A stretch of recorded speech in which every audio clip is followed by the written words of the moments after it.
I'm Tristan from Nocturnal Films, and today I'm doing my deck profile for my Lightsworns. It's kind of a strange deck, Lightsworns plus the Clownblade engine, but it works very well. I'm going to start off with the very basic of 3 JD. Why wouldn't you run them? I've seen people run Lightsworn decks without JD, and it's stupid. 1 Celestia, because she's easy to get out and gives you a pop and mill 4, very strong. I run 2 Raiden. You could run 3 if you wanted to. I haven't ever had any reason to because I can always seem to get him to the field either first or second turn. I don't have a consistency issue with him, so it's not really an issue. Also run 2 Lila, just back row clear. I have 1 Aaron for toolboxing because people like to put up Zen mains and stuff every so often. Plus that Yang Zing, if that ever becomes a thing, they won't get their effect because they're not destroyed. 1 Gareth because you can still set up with like a double or triple Lumina with Gareth on top and get a crazy ton of mill and a lot of draw power. Plus the extra 50 really helps them swing over certain things. 1 Felice and 1 Wolf because I used to run 2 Wolf, so I just replaced 1 Wolf with Felice and it's worked very well. You can use her in conjunction with another card, and I'll show that in a minute. Why don't you run any more Felice? Because they kind of just clog up the deck too much. Like, how many times do you want to draw into these things? It's almost next to nothing unless you have solar recharge. So she doesn't get an effect if she's ever discarded?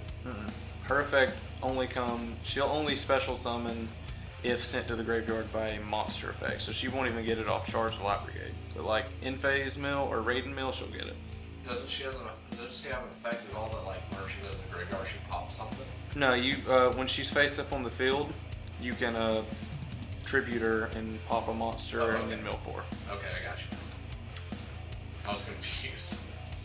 As always, we're going to run triple Lumina because she's the heart of the deck. I'm getting your rank 7s out and rank 8s on some occasions. Used to be Exceeds, but I don't run an Exceed heavy version anymore. 1 Minerva because she's another name. She's a tuner that sometimes comes out, and when she hits the grave, you get to mill another. Just another notch in JD's belt. Basically. Okay, that's it for our Lightsworns. Now we're going to go on to the Clownblade engine, which is 3 Clownblade, 3000 blade, or 3 Clown, 3000 blade. The engine's really strong because you're going to be able to get these things to the grave almost immediately, and it's just a recurring effect that you can just, you know, basic Clownblade engine, you can't get them off the field because they keep coming back. Then we're going to run a Hat Trigger, mainly to get your play started when you can only do a normal summon, so just bad luck. But it really helps, as does Damage Juggler. Damage Juggler's effect in general is really strong when it's in your hand, and then if it's in the grave via effect or just getting milled, you get a surge off of it to get either Hat Trigger or a Clown. Kind of a strange choice. I have Mathematician in here. My favorite thing to do with Mathematician is to send Felice because it's a monster effect, so she'll special, and then that's access to a 7. You can either use her to pop, or you can go for your 7. Usually go into Black Rose with this, so he's a 1-card Black Rose. Okay, so Felice is the 2. Felice and Raiden. Okay. I actually didn't know Raiden was the 2. Okay, Electromagnetic Turtle, 1800 defense. When it gets milled, or when it's in the grave, you can banish it and then end the battle phase. Pretty strong. Run it over Necro Gardeners because I don't have BLS or anything. It's no longer a Twilight deck. And 2 Honest, because Honest. Of course. For spells, fairly straightforward. 3 Solar Recharge because why wouldn't you? 2 Charge the Light Brigade because it's not at 3. If only. Foolish Burial because it sets up so many plays with this deck. You can send a target just for getting its effect for like maybe a summon JD. You can send a Clown, get its effect if 1000 blades in the grave, so you get that effect going. You can send Wolf to special, maybe to overlay, or not to tribute for Celestia. There's a lot of options in this deck. Rhoda because you actually run quite a few warriors. You got Gareth, you got Aaron, you have Raiden, and 1000 blades. So you actually have quite a few targets for that. And Raigeki because field clear. The trap lineup's really small, but it can actually work in both the field and the grave. So we got True Breakthrough and 2 Skill Prisoner. Breakthrough, of course, is really good for effect negation. Skill Prisoner keeps your stuff on board because a lot of the effects right now target. And Skill Prisoner overall is just really strong because where Breakthrough, you can only use it during your turn if it's in the grave. Skill Prisoner does not have that stipulation. It hurts if it goes off. Can really make a lot of effects fizzle. Oh man. For our extra deck, when I used to run this deck, I was very heavy in my rank 3s, but since the Synchro support came out, obviously we're going to change that up. So the only 3 I'm going to run is Mech Equipped. Why Mech Equipped? It's just a really strong card to put on board with a really strong, you put him out with JD and there's not much that can be done. Even over Zenmates? Because he can protect JD. Oh, okay. I got that. He doesn't have to just protect himself. That's why we run him. Arc, because it's Arc, I mean there's not much to go off there. And then a lot of the 4s are put in here in mind that it can cycle the Clown's effect. I mean, you pretty much have a rank 4 toolbox in this deck, so why not?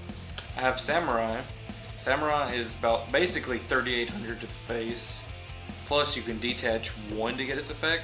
So if you get it out on the turn you've already used Clown's effect, you just send 1,000 Blades instead, and then you still have Clown for next turn. Whether he gets destroyed or it goes to your turn and you detach him again. Same for Abyss Dweller, and Abyss Dweller is already really strong in this format.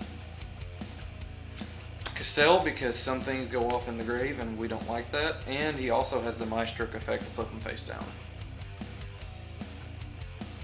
Starleech, because sometimes you just gotta negate stuff, and basically everything in the deck besides 1,000 Blades and Hat Trigger is light.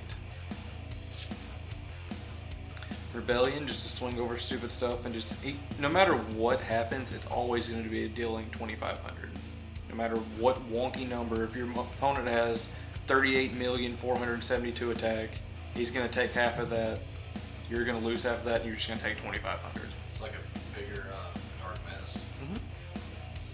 I also run Maestroke, just for the fact, Castell has the Maestroke effect, but Castell isn't a wall when you need it. Maestroke is. And I don't want to summon Arc just for a wall. I want to actually be getting its effect off if I'm summoning him. For our synchros, we have 7s and 8s, and of course we're going to be running 2 Michael. I don't go into him a whole lot because there's a lot of options in this deck. But when you need to just basically do that Lila effect, get rid of some back row, get rid of some pesky stuff, he does get it off the field and he's a Lightsworn name. So I keep that in mind if I need a JD fast. Cyframe Zeta is actually really strong to get problematic stuff off the board easily. Basically, if you're going to take something off their field with Zeta, they're not going to get it back for the rest of the duel. You can just keep doing it if it's something problematic. Or you can change to a different target if needed. Or when it comes back, you can finally have JD out and get rid of it for good. So he's a really good stall because he can do his effect during either turn. Clearwing, because almost everything in this format is fucking stupid. Black Rose, because Black Rose. Interesting choice in this deck is the Black Dark Rage Dragon. A little combo you can do with this card is you'll have Raiden, and let me find him, and you have Clown. So you're going to use Raiden and Clown to sync for this card, okay? And then he's going to summon, Clown's effect's going to go off, he's going to special, and you're going to take the damage and special summon 1,000 Blades. When you take damage while this card's on the field, you will mill 5, and then if he mills a monster, he goes up to 3,200. So it speeds up the deck, gets your rank 4 ready to go, and it's just overall a massive beat stick that's almost impossible to get over without an effect. He's pretty much a Lightsworn without being a Lightsworn name. Basically, he's really strong, and it's a good play in general. And our last one's Crimson Blader because it's Crimson Blader. There's a lot of stuff that it's good in. Show this mess that I've made right here. For our side, it's a little different than most Lightsworn sides, but I hate Infernoids and Cosmos, so Lancia is a pretty strong choice. If you mill it, it's too bad, but if it's in your hand, it's a hand effect where they can't banish for the rest of the turn. It's really strong for this. Ryko, because Dark Law and Masked Heroes is just almost impossible to get over, and Ryko is an option for that. Chaos Hunter is good about just about any deck. I mean, there's not much more you can say about that. MST, because people like to side against you. Wavering Eyes is pretty strong. You can also run Spell Shattering Arrow. It's about the same thing. But Wavering Eyes, I mean, it's just personal choice. It really doesn't matter which one you go for. Here's a pretty little fun choice is Mischief of the Gnomes. So if you activate it on the field, you're gonna reduce the levels of all monsters in both players' hands by 1 for the rest of the turn. So that it can stop a lot of plays. But it also works in the grave the exact same way. It banishes just like a Skill Prisoner or a Breakthrough skill's gonna go. So there's another card called Stygian Dirge, and it shuts down a lot of decks. It pretty much declares that all monsters in hand are decreased by 1 level, I think is what it is. And it's another really good option in case you don't have Mischief Gnomes. But then again, that one's actually pretty hard to come by too. The difference between that, this one can activate in the grave. You can mill it and still gets effect. That's why it's good in Lightsworns. Imperial Iron Wall, because not only are Cosmos and Infernoid stupid, people like to side against you, and this is a side for their side. And Royal Decree, because you run all the back row you run can actually work in the grave, so it does not matter if it's on the field or not.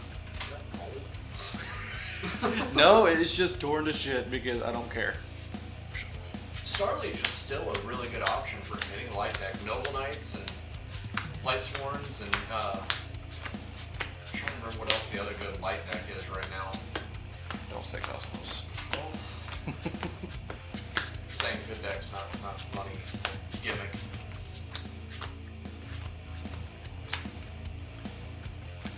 What are the big worries for regionals for this deck? Just like anyone else, including Cosmos, because even they don't want to have a mirror match. The off chance that I'll see Psy-Frames, I don't think I will. This deck actually does pretty well against Performapals and stuff, so that's not really a problem. And just your generic rogue banishing deck, I guess.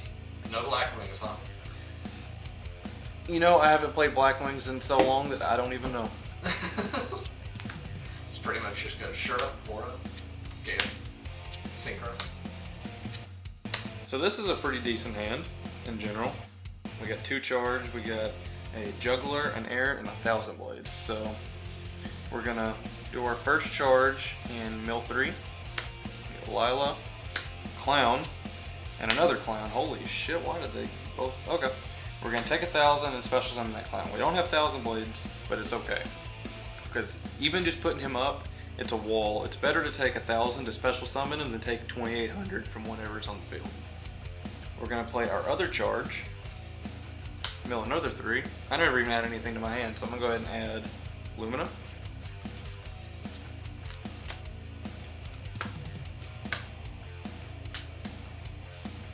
And we're gonna mill that other 3.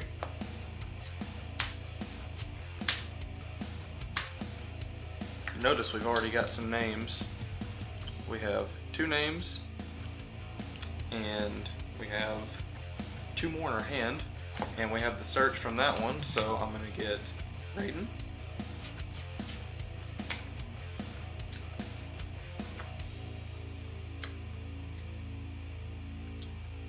So we're going to normal Lumina. Effective Lumina, we have a couple different options. We could either send Juggler and special summon over here, and we get Juggler's effect to add something in, or we can do Raiden and then special summon Raiden, and then maybe overlay these 2, because you wouldn't sync out for the 8 because he doesn't get his effect twice per turn. At this point, would you go ahead and bring out Silent Hunters, or is there a different one you want to go into? It would depend if I'm going first or second, honestly. Well, did you draw this turn? I did not. You're going first. If I'm going first, I would not go for Arc. I would go for... Well, I probably wouldn't overlay in general. I would go for... I would discard Juggler to special Gareth. Juggler's effect. Actually, no. Well, if I'm going first, there's no point in doing Lila. So I'll banish Juggler to add one to hand. So I'm gonna go with Hat Tricker. Why Hat Tricker? Because I have 2 or more on the field, I can special summon and make an overlay and keep Gareth with the Lumina combination. So it's special, overlay that. Go into something semi-defensive. Something that can just annoy the opponent. I'm just gonna go into Abyss Dweller. Well, yeah, that's a good option. Because there's so many effects if I have to get in the grave right now. And then on my end phase, I'm gonna mill 3. Minerva's gonna mill, so I don't know. Does her effect activate immediately? I think it would affect the effect would activate after the last card mill. Last Gareth, so Yes. Gareth will mill 2 and then draw 1 if there's a Lightsworn. There's none, and then Minerva's gonna summon 1. So we do have the ability to summon JD if the time arises. So next turn we're gonna, as soon as it starts, if I know that something's gonna need it, detach Hat Tricker. And then let's just say they will manage to wipe both of these. Just for funsies. So I'm just sitting on them. Next turn, 1,000 Blades in here. Use her effect, send 1,000 Blades. Actually, you know what? If Abyss Dweller went off, Trick Clown's gonna come back. Yeah, I don't have 1,000 Blades in the grave, except for the one discarded, but 1,000 Trick Clown's gonna be back. And then so I'm gonna discard 1,000 Blades and special summon Raiden.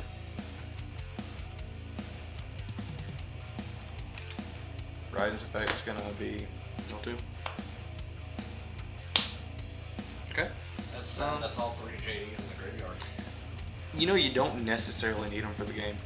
They're a nice little. They're more of a win more card. They can clear up a lot of shit, but they are a little bit of a win more card because you don't need them for this deck. You could run them without. I wouldn't recommend it though. Overlay 4. But they've probably got something problematic, so I'd go for Arc. Because most stuff activates in the grave. I don't have Abyss Dweller out. It's not going to go to the grave like this. So I'm going to we're just going to say that's the material. So you're going to go. Say hello to Dark Wall, and then you just detach and you just grab my Dark Wall, and then you got your mill back. And then he's going to go Clown 1,000 Blades because that activated during the last turn. Overlay. Usually, if this field's clear, I'm going to go into Samurai. And then that's detach 1,000 Blades. And then just that right there, 1,000, it's 21, so 31. 31 plus 38. So that's like, that's 6,900 damage, I believe. Yeah. So that's a whole lot of damage. And then that's still quite a wall to deal with, because I mean, he's still alive, so you can. Okay. You know, so he still has to detach to beat when he's destroyed. yeah. And then if anything attacks if they do not attack Samurai, he can force them to attack him and he goes into defense position. And what's his defense? 1,600. It's just the fact that you can't basically attack these. It's mainly would be to save my Lupina. So basically, they try to attack. He's gone. Clown. Do you see the problem here? They don't go away. You may take 1,000 for each, but guess what else you take 1,000 for in this deck, and it doesn't seem to bother you. It's because you win. It does not matter that you're taking the damage. It doesn't make a difference. You know, one boss monster is equivalent to a boss deck over there. Like, everything just gets over it. It's a toolbox that works. I mean, this is a win fast kind of deck. Yeah. The only way it can go into the grind game is because of Trick Clown. It used to get shut down by grind game decks because they could just wait them out or they ran out of resources. Clown prevents that now. Clown actually gives you an out to those whittle down decks. How well does this deck fare against Yang Zing or Fire Fist? Fire Fist, it has a lot of ability to just say no, what with Skill Prisoner, Breakthrough, and the Clown Engine, of course. Yang Zing, like I said, my go-to card for Yang Zing is Aaron, because I have her in here, like I said, as a toolbox because some decks you just need it. There's no point running more than one of her. But like I said, it's going to shuffle it back into the deck and then just make it go away. Their effects only go off when destroyed. So that gets over a whole lot of Yangzing bullcrap. Alright, is there any more tips that you'd like to share? When you play Yu-Gi-Oh, don't be dumb. Don't be I afraid. mean, that's about the best tip you can give someone. Don't be afraid of misplays. I mean, it happens. When you misplay, It's your fault. when you misplay and you catch it, call the other person a dick when they won't let you go back from 4 seconds ago. Unless it's, yeah, that's true. That's very true. I was gonna say, unless it's like a regional tournament or something like that. But then again, you kind of have to live with your choice at that point. Yeah, regionals it's one thing, locals it's dumb. But, yeah. Oh, friend here. We're all friends, stop being dumb. So that's going to be it for the deck profile. Like I said, I'm going to put the ranking on the nipple below me. And that's it. Go ahead and leave us a like. If you don't, I'm going to come to your room at night and piss all over your face. So I'm sorry if I have to do that, but you brought it upon yourself.